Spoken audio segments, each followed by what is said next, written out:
Hello.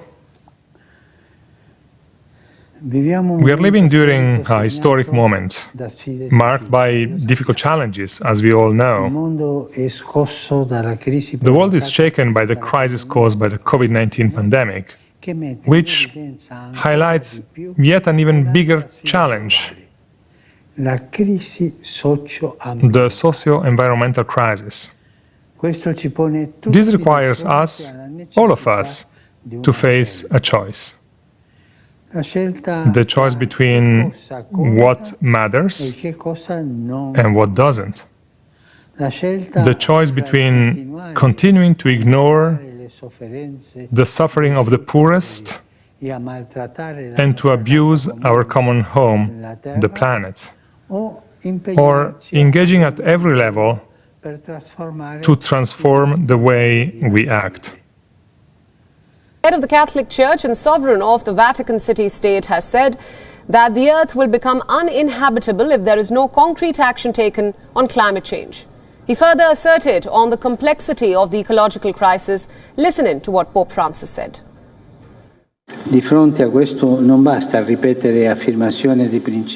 The harm we are doing to the planet is no longer limited to damages to the climate, water and soil, but now it threatens life itself on Earth. In the face of this, it is not enough to repeat statements of principle that make us feel good, because among other things, we are also interested in the environment. The complexity of the ecological crisis, in fact, demands responsibility, concreteness and competence. It struck me so much that one of the scientists in the meeting we had with them and with religious leaders on October 4, this scientist, president of the Pontifical Academy of Sciences, said my granddaughter, who was born last month, will have to live in an uninhabitable world if we don't change things.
We must introduce, we are thinking about it, in the Catechism of the Catholic Church, the sin against ecology, the ecological sin against the common home, because it is a duty. An announcement that sent shockwaves through the Catholic world plans to update the Catechism to include a definition of ecological sin. We have a moral obligation to care for everything that God created out of love. Franciscan brother Joseph Bach holds the environment close to his heart. Anything that is going to not care for what God has made out of love is sin, plain and simple. Another Franciscan, Father Brian Jordan, says the idea picked up steam during October's Amazon Synod when the fires were raging in the Amazon rainforest, the lungs of the earth. The Synod of the Amazon has really put forefront the idea of the great threat towards the ecology. In other words, we're allowed to say our common home. The threats may seem far away, but they can be combated here at home. There's plenty of things New Yorkers can do to help the environment, like plant a tree or even just recycling their bottles. We can reduce the waste in the city which would enhance the quality of life in New York. That's not all New Yorkers can do. Thrift shopping, composting, using public transportation as often as possible, and volunteering for cleanup events. But the biggest thing they can do, talk about it. When you try your best but you don't succeed, when you get what you want but not what you need, when you feel so tired but you can't sleep, stuck in river. Los adultos podemos aprender mucho de los jóvenes. And the tears come streaming down your face when you lose something you can't replace. Especialmente en estos momentos de crisis, nuestro deber es repensar el futuro de nuestra casa común y proyecto común.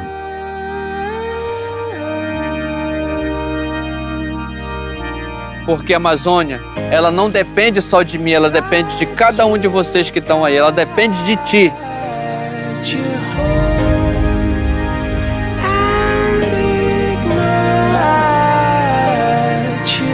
Reflexionamos sobre nuestro estilo de vida, sobre cómo la forma de alimentarnos, de consumir, de desplazarnos, o el uso que hacemos del agua, de la energía y de los plásticos